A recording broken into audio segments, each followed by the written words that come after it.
Good morning student, class 10th। आज हम पढ़ रहे हैं चैप्टर 7, वह देश कौन सा है। इसमें इसके कवि हैं पंडित राम नरेश त्रिपाठी। आज हम इनके जीवन परिचय पढ़ेंगे। द्विवेदी युगीन राष्ट्रीय काव्यधारा के पोषक कवि श्री राम नरेश त्रिपाठी का जन्म सन 1889 ईस्वी में जौनपुर जनपद के कोयरीपुर ग्राम में हुआ था। अंडरलाइन कर लीजिए। राम नरेश त्रिपाठी का जन्म सन 1889 ईस्वी में जौनपुर जनपद के कोयरीपुर ग्राम में हुआ था। उनकी प्रारंभिक शिक्षा घर पर ही हुई तथा उन्होंने हिंदी, बांग्ला तथा अंग्रेजी भाषाओं का भी अध्ययन किया। उन्होंने लगभग 20,000 किलोमीटर की पदयात्रा कर अनेक ग्राम गीतों का संकलन किया एवं उनको अपनी काव्य शैली में प्रस्तुत किया। ग्राम गीतों का संकलन किया, उन्होंने गांव की यात्रा की और पैदल चलकर उन्होंने यात्रा की और उनके गांव गीतों को इकट्ठा किया और उसे काव्य शैली में प्रस्तुत किया। बाल साहित्य के सृजन में भी उनका महत्वपूर्ण योगदान है। सन 1962 में इनका निधन हो गया। अंडरलाइन कर लीजिए, सन 1962 में इनका निधन हो गया। त्रिपाठी जी मननशील, विद्वान तथा परिश्रमी थे। काव्य, कहानी, नाटक, निबंध, आलोचना तथा लोक साहित्य आदि विषयों पर इनका पूर्ण अधिकार था।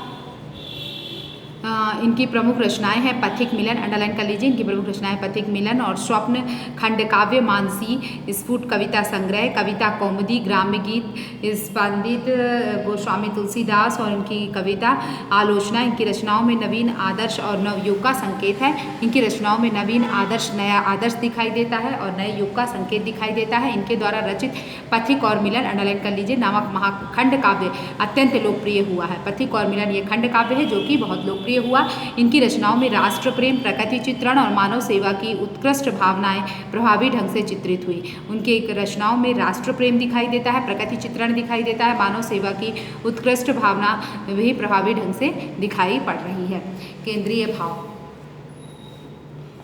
वह देश कौन सा। केंद्रीय भाव में जैसे हम पढ़ते हैं, प्रस्तुत कविता में कवि की राष्ट्रीय भावनाओं का उदात्त रूप प्राप्त हुआ है। ये जो कविता है, इस कविता में कवि की राष्ट्रीय भावनाएं जो हैं वो दिखाई दे रही हैं।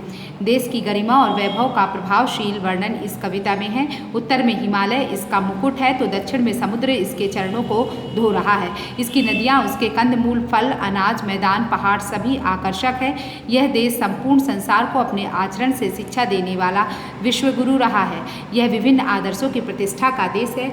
इन्होंने हमारे देश का वर्णन किया कि हमारे देश में क्या क्या विशेषताएं हैं। हमारा देश जो है, हमारे देश को विश्वगुरु कहा जाता है क्योंकि इसने ही शिक्षा दी, इससे ही अन्य देशों ने शिक्षा ली और यह विभिन्न आदर्शों की प्रतिष्ठा का देश रहा है। श्री राम की पितृभक्ति, त्याग भावना तथा लक्ष्मण और भरत के भ्रातृत्व के उच्च आदर्शों की प्रस्तुति की है।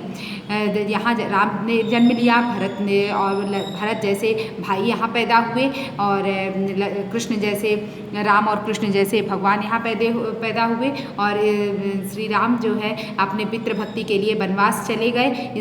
ऐसा ये देश है। देश के बारे में हमें कवि ने बताया है कि हमारे देश में क्या क्या विशेषताएं हैं और भारत के भ्रातृत्व प्रेम को भी उन्होंने दिखाया है, उनके उच्च आदर्शों को प्रस्तुत किया है। देश की प्रकृति के बारे में भी उन्होंने बताया है। देश की भौतिक समृद्धि और देश की आचरणशील गरिमा का उल्लेख कवि ने इस कविता में प्रश्नात्मक शैली में किया है। यह जो कविता लिखी है, यह प्रश्नात्मक शैली में लिखी गई है। अंडरलाइन कर लीजिए।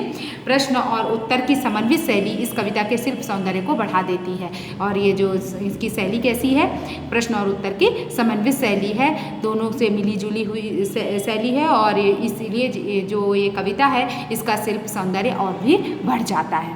ठीक है, इतना समझ में आया। जो नहीं समझ में आया डाउट क्लास से पूछ लीजिएगा।